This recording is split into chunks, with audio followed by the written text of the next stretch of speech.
Hi everyone, Tahara Hara.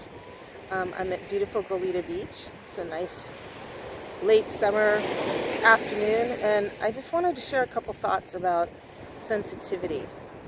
And a lot of my students and myself included tend to be more sensitive than the average person, and that can create a lot of confusion.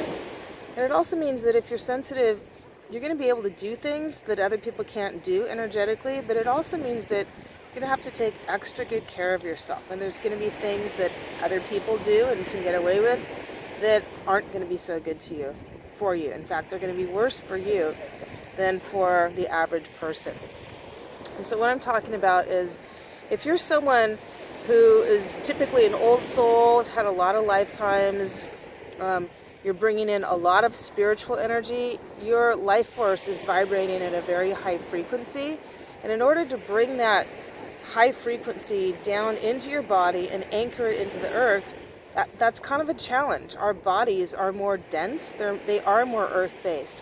And so to have this high frequency spiritual energy trying to match the density of the earth is a big challenge. And I believe it's one of the reasons why a lot of creative people and a lot of people who are interested in spirituality tend to have a reputation as being kind of spacey and having a hard time actually functioning in the real world, and have a hard time sometimes making money and just dealing with kind of day-to-day stuff. So if you have high frequency energy, you have an extra challenge. You're going to need an extra strong grounding. You're going to need extra protection around your aura to keep other energies out. And your body's going to need extra help to try to raise its frequency as much as possible so that the frequency of your body can match that higher frequency energy that your spirit's bringing in. As the earth evolves, this is becoming easier, and I believe this is one of the reasons why we're seeing so many kids come in that have more high frequency energy, like crystal kids, indigo kids. As the earth's frequency has elevated, that gap between third dimensional earth energy and physical body is not as great as it was in the past, but it's still quite a challenge. And so as far as taking care of your body and trying to elevate the frequency of your body to make it not such a big jump between what your spirit's bringing in and where your body is capable of being, the most important thing is to have your spirit develop a relationship with your body. For your spirit to value your body, to see its needs as being important, to not put down your body for needing to sleep, needing to eat, having emotions that need to be dealt with. Spirits don't usually get that stuff. And it takes a while, and it takes relationship building for the spirit to become compassionate towards all the challenges that we face here with our physical bodies, emotional bodies, and mental bodies.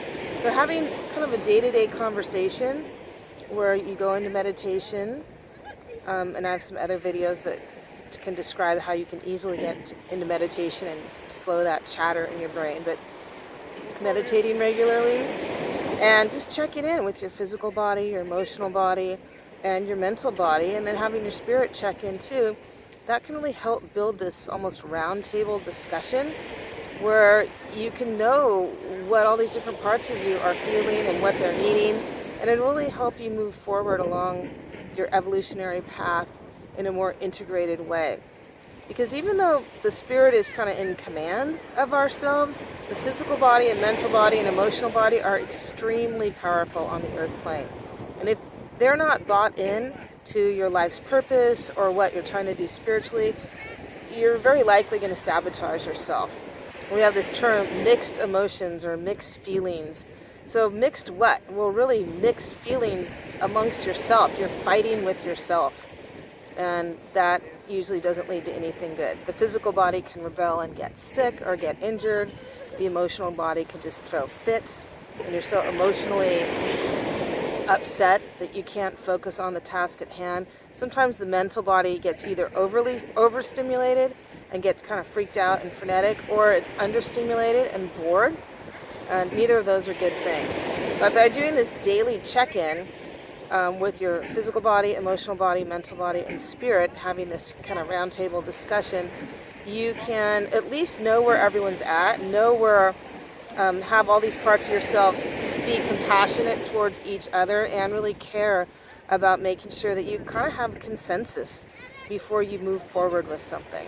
If you don't have at least a kind of tacit level of consensus, it's going to be very hard to move in the direction you want to go. One last thing as far as the physical body, it's really important to eat high frequency foods, so a lot of fresh fruits and vegetables, raw preferably. Juicing is a great thing.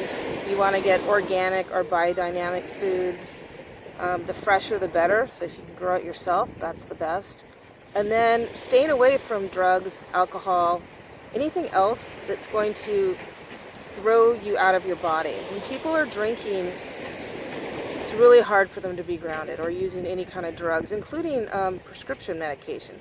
So sometimes you have to do that, but as much as possible, try to use things like homeopathy, herbs, essential oils, other things that help connect your body and bring your body into more of an alignment with your spirit instead of pushing you out of your body.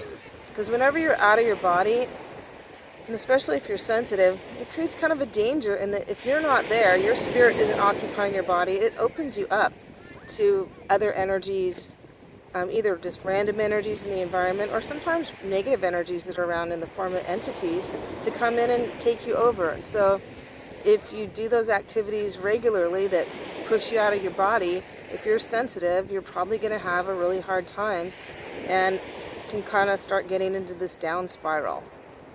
So anyway, that's my 2 cents for today. And I'll sign off. I will post some links to some more information about how you can learn how to meditate and how you can do this check-in with your physical body, mental body, emotional body, and spirit.